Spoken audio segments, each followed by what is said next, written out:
अभी जो हम लोग चैप्टर लेके चले हैं वो हिंदी व्याकरण का काल लेके चले हैं। कौन सा चैप्टर है? काल। अब काल में जैसे मान के चलिए तो अभी हम सबसे पहला इसको पढ़ते हैं काल। काल किसे कहते हैं? क्वेश्चन बन सकता है यहाँ पर। सबसे पहला डिफिनेशन की मतलब काल किसे कहते हैं। तो देखिए हिंदी में लिखने का सबसे बड़ी तरीका आता है जैसे हमको अभी काल का परिभाषा लिखना है तो क्वेश्चन नंबर 1 और क्या लिखेंगे? काल। और काल के बाद अंडरलाइनिंग, डबल अंडरलाइनिंग बनाएंगे। डबल अंडरलाइनिंग बनाने के बाद काल का जो आंसर होता है, काल उसे कहते हैं जिसे समय का बोध दिलाता है। काल उसे कहा जाता है जो समय का बोध दिलाता है, काल कहलाता है। अब जैसे मैं इसका मान के चलिए कीजिए, काल उसे कहा जाता है जो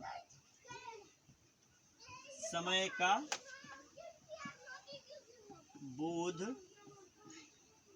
दिलाता है।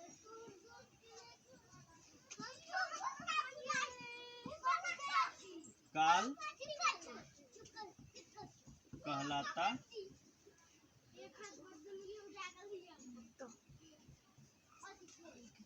काल कहलाता है, यानी समय का माने काल उसे कहते हैं जो समय का बोध दिलाता है।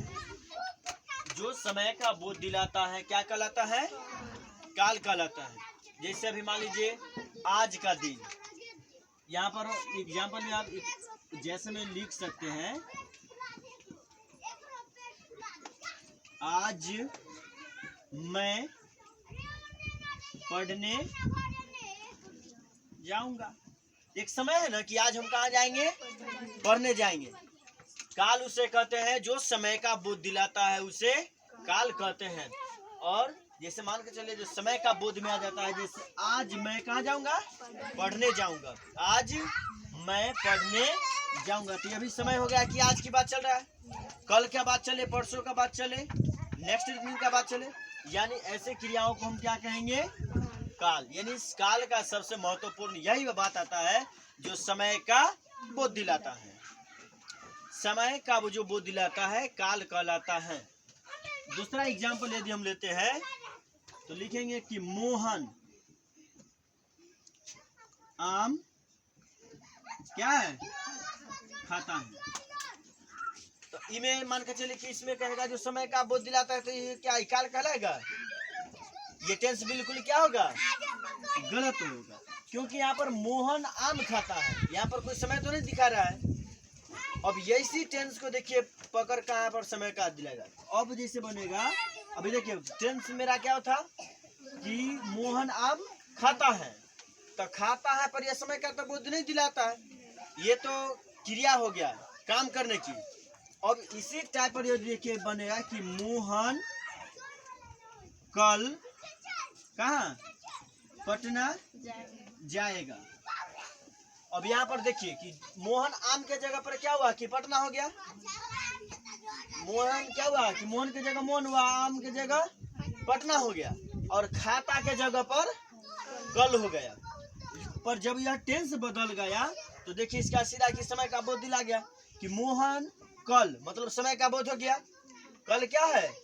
अगला दिन हो गया, मतलब मान के चलिए कि कहाँ जाएगा? पटना जाएगा, तो ये हो गया समय का बोध। इसी को हम क्या कहेंगे? काल कहते हैं। अब काल को कितने भेद है? कुल काल के कुल 3 भेद हैं। अभी देखिए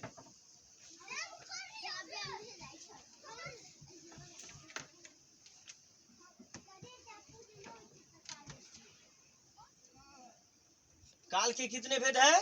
3 भेद है। पहला आता है भविष्यत काल। कौन काल है? भविष्यत काल। भविष्यत काल किसे कहते हैं? भविष्य काल उसे कहते हैं जो भविष्य में आने वाली बात या कांड को बोध दिलाता है।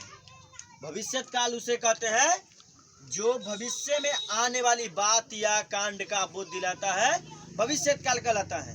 एग्जाम्पल में लीजिए ना, जैसे इसमें बता रहा है कि भविष्य में, भविष्यत काल जो भविष्य में आने वाली बात या कांड को दर्शाता है, क्या कहलाएगा? भविष्यत काल कहलाता है। जैसे में कि मैं कल नौकरी पर जाऊंगा, ये भविष्य की बात हो गया। मैं कल नौकरी पर जाऊंगा, ये भविष्य की बात है, क्योंकि यह तो न अभी गैल है न जा रहा है, बल्कि ये भविष्य में यानी कल जाने वाला है।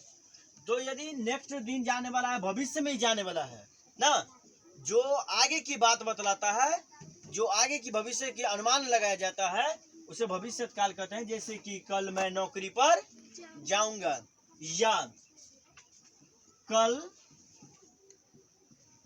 सीता क्या है, दिल्ली जाएगी। इसमें भी सीता हो गया भविष्य काल में, क्यों कल या जाएगी, कल जाएगी। सीता जो है कल कहाँ जाएगी, दिल्ली जाएगी। ये एग्जाम्पल किसका हो जाता है, भविष्यत काल का। किसका हो जाता है, भविष्यत काल का। दूसरा आ जाता है, भविष्य काल के बाद आ जाता है वर्तमान काल। कौन, वर्तमान काल। वर्तमान काल किसे कहते हैं? तो वर्तमान काल उसे कहते हैं जो अभी बीत रहा हो, जो समय के साथ अभी बीत रहा हो, क्या कहलाएगा, वर्तमान काल कहलाएगा। वर्तमान काल उसे कहते हैं जो समय के साथ अभी बीत रहा हो, समय के साथ अभी बीत रहा हो, वर्तमान काल कहलाता है। जैसे मैं पढ़ रहा हूं, अब यहाँ पर डिफिनेशन समझिए। मैं पढ़ रहा हूं, यहाँ पर पढ़ रहा हूं, न तो हम खत्म कर दिए हैं न तो शुरू किए हैं। मेरा पढ़ाई अभी क्या है, चल ही रहा है। यह क्या कहलाएगा, वर्तमान काल कहलाएगा। जी या मान कर चलिए, राम अभी रोटी खा रहा है, ये भी टेंस क्यों बनेगा, वर्तमान काल। कि राम अभी क्या खा रहा है, रोटी खा रहा है, अभी खाइए रहा है, उसको समाप्त नहीं हुआ है, अभी चल ही रहा है, समय के साथ वो क्रिया कर ही रहा है, जिसे हम क्या कहेंगे, वर्तमान काल। वर्तमान काल। अब काल 3 में 2 हो गया, अब एक काल और बच गया जिसका नाम है भूतकाल। कौन काल हो जाएगा, भूतकाल हो जाएगा। अब भूतकाल को हम यदि देखते हैं तो भूतकाल, भूतकाल किसे कहते हैं, क्वेश्चन यहाँ पर बनेगा कि भूतकाल किसे कहते हैं। तो भूतकाल उसे कहते हैं जो बीता हुआ बात या कांड को बतलाता है, बीता हुआ बात या कांड का जो बोध दिलाता है, भूतकाल कहलाता है। भूतकाल किसे कहते हैं, जो बीता हुआ बात या कांड को बोध दिलाता है, भूतकाल कहलाता है। जैसे राम ने रावण को मारा। अब देखिए यहाँ पर यह भविष्य की बात आ जाता है कि राम ने किसे मारे, रावण को मारे हैं। राम ने रावण को मारे, ये बहुत दिन पहले बीत चुका है। राम ने रावण को मारे ना, ये बहुत दिन बीत चुका है, और इसी को हम क्या बीता हुआ बात या कांड को बतलाता है, क्या कहलाता है, भूतकाल कहलाता है। दूसरा जैसे मान कर चलिए, कृष्ण ने